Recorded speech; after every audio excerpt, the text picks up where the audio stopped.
Bike চুরির অভিযোগ জানাতে এসে এক যুবক পশ্চিম থানার পুলিশ আধিকারিকদের চূড়ান্ত হেনস্থার শিকার হয়েছেন বলে অভিযোগ পাওয়া গেছে। এই হেনস্থা হওয়ার ঘটনা প্রমাণ করে আইন শৃঙ্খলা রক্ষায় পুলিশ আধিকারিকদের ভূমিকা কি, এই ঘটনা আরও প্রমাণ করে পুলিশ নিয়ে রাজ্য স্বরাষ্ট্র তথা মুখ্যমন্ত্রীর অহংকার মেশানো বক্তব্য বাস্তবে কতটা অন্তত শূন্য।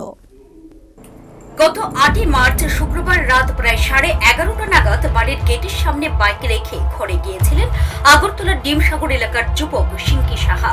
ঠিক 2 থেকে 3 মিনিটের মাথায় একটি শব্দ শুনে সিঙ্কি ঘর থেকে বারান্দায় এসে দেখেন একটি যুবক তার TR01A 05705 নম্বরের ক্লাসিক 350 রয়্যাল এনফিল্ড বাইক নিয়ে রাজধানীর উত্তর গেটের দিকে পালিয়ে যাচ্ছে। সাথে সাথে তিনি বন্ধুদের বাইক নিয়ে নিজের চুরি যাওয়া বাইকটি খুঁজতে বের হন। বেশ কিছুক্ষণ খোঁজার পর বাইকের সন্ধান না পেয়ে সিঙ্কি সাহা পশ্চিম থানায় এফআইআর করতে যান। থানায় এফআইআর করতে গেলে 8 মার্চ রাতে পশ্চিম থানার কর্তব্যরত পুলিশ আধিকারিক সিঙ্কির কাছ থেকে চুরি যাওয়া বাইকের বীমা করা আছে কিনা জানতে চান। সিঙ্কি জানান, পশ্চিম থানার শুক্রবার রাতে কর্তব্যরত পুলিশ আধিকারিকের ভাবখানা ছিল অনেকটাই এরকম যে ইন্স্যুরেন্স থাকলেই ওনাদের ডিউটি শেষ, চুরি যাওয়া বাইকের তদন্ত নিষ্প্রয়োজন। পুলিশ আধিকারিক বাইকটি সন্ধান করার জন্য সিঙ্কিকে পরামর্শ দেন। ডিমসাগর এলাকায় আমার বাড়ি। দেন পরশুদিন রাত্রে রাত 11:30 অ্যাপ্রক্স 11:30 নাগাদ আমি আমার রয়্যাল এনফিল্ড ক্লাসিক 350 বাইকটি জাস্ট ঘরের সামনে রেখে 2 মিনিটের জন্য ঘরে ঢুকলাম। সাথে সাথে একটা শব্দ পেয়ে আমি যখন বেরোলাম তখন দেখি একটা ছেলে বাইকটার লকটা ভেঙে ফাটাফাট করে ও উত্তর গেটের দিকে বেরিয়ে যাচ্ছে, বাঙালি ছেলে। দেন আমি ওই দিন রাত্রেই ওকে খোঁজাখুঁজি করলাম, পুলিশ স্টেশনে আসলাম, আমি পশ্চিম থানায় আসলাম। ওইখানে আমি পশ্চিম থানায় এসে কমপ্লেন দায়ের করলাম। তখন পশ্চিম থানার যে কর্তব্যরত ওই দিন ওই রাত্রে 8 তারিখ রাতেবেলা যে অফিসাররা ছিল ওরা প্রথমেই আমাকে জিজ্ঞেস করছে যে ইন্স্যুরেন্স আছে তো, মানে ওদের একটা ব্যবহারে বোঝা গেছে যে ইন্স্যুরেন্স থাকলেই বাস হয়ে গেছে, মানে আমাদের আর ডিউটি ওইখানেই শেষ হয়ে গেছে। দেন ওরা আমাদেরকে বলছে খোঁজাখুঁজি করার জন্য।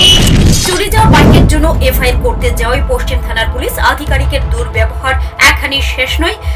পুলিশের পরামর্শ মতো ডিমসাগরের সিঙ্কি সাহা শুক্রবার রাতে আমতলী থেকে নরসিংগড় থানা পর্যন্ত চষে বেড়ান, কিন্তু বাইকের হদিশ পাননি। পরে শনিবার সকালে এফআইআর করতে পশ্চিম থানায় যান সিঙ্কি। কারণ শুক্রবার রাতে পশ্চিম থানার পুলিশ আধিকারিক সিঙ্কি সাহার কাছ থেকে কোনো এফআইআর গ্রহণ করেননি। শনিবার রাতে চুরি যাওয়া বাইকের কোনো খবর আছে কিনা তা জানতে সিঙ্কি সাহা ফের পশ্চিম থানায় যান। তখন পশ্চিম থানার ওসি তাকে জানান, চুরি যাওয়া বাইক পাওয়া খুবই কঠিন, এর চেয়ে ঢের ভালো ইন্স্যুরেন্সের জন্য প্রস্তুতি নেওয়া। যখন কালকে রাত্রেবেলা আমি এসে আবার ওসির সাথে দেখা করলাম, তখন আমি জিজ্ঞেস করলাম যে আমার বাইকটার কি স্ট্যাটাস আছে। তখন বলল যে সিঙ্কি, তোমার বাইকটা পাওয়ার চান্সেস খুবই কম, তুমি ইন্স্যুরেন্সের জন্য প্রস্তুত। রবিবার দুপুরে চুরি যাওয়া বাইকের মালিক সিঙ্কি সাহা এফআইআর কপি গ্রহণের জন্য পশ্চিম থানায় যান। অভিযোগ, তখন পশ্চিম থানার আধিকারিক শিবরঞ্জন দে ওনার সাথে দুর্ব্যবহার করেন। উর্দি পড়া পুলিশ আধিকারিক নিজ কাণ্ডজ্ঞান হারিয়ে সিঙ্কিকে পশ্চিম থানা থেকে বেরিয়ে যাওয়ার নির্দেশ দেন। পুলিশ আধিকারিকের এহেন ব্যবহারে মানসিকভাবে ভেঙে পড়া শিক্ষিত যুবক পুলিশ নিয়ে মুখ্যমন্ত্রীর গাল ভরা অহংকারের প্রসঙ্গ টেনে বলেন, পুলিশের যদি এমন খামখেয়ালি ভাব থাকে তবে জনগণ ভুগে মরবে, এমনটাই স্বাভাবিক।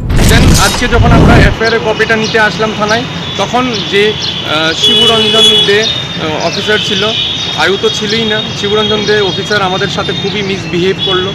উনি বলল যে আমাদেরকে যে বেরিয়ে যেতে রুম থেকে, আমাকে চিনে না, কেন এসছি, কি দরকার, কি ব্যাপারে, তো একটা বহুত রাফ অ্যান্ড টাফ বিহেভিয়ার করলো।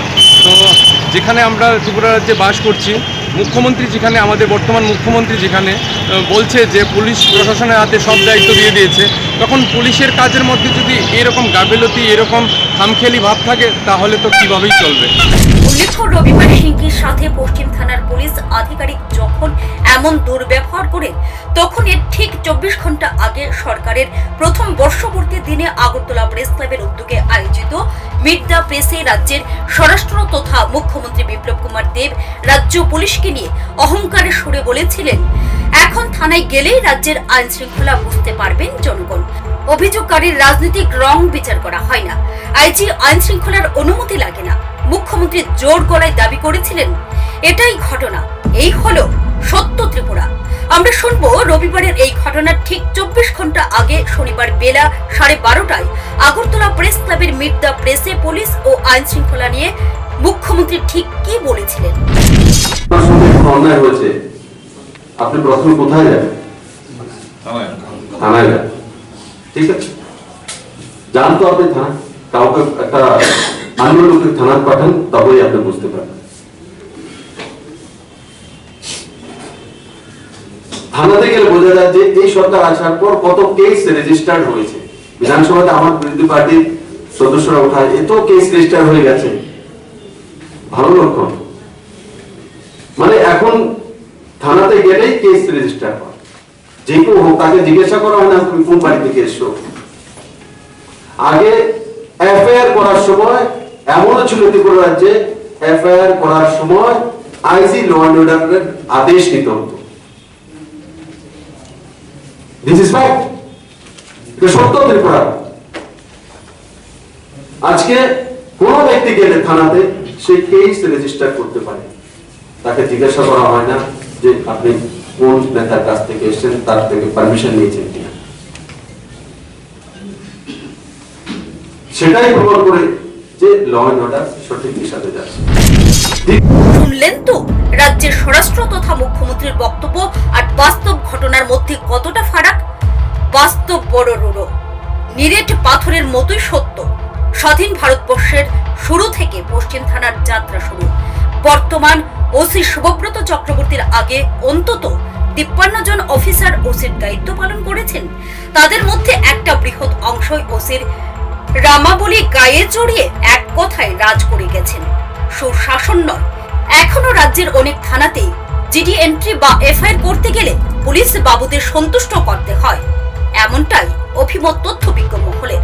তথ্যবিজ্ঞ মহলের আরো অভিমত, অধিকাংশ এফআইআর কল খাতায় কলমে ওকে, কিন্তু নিটফল শূন্য।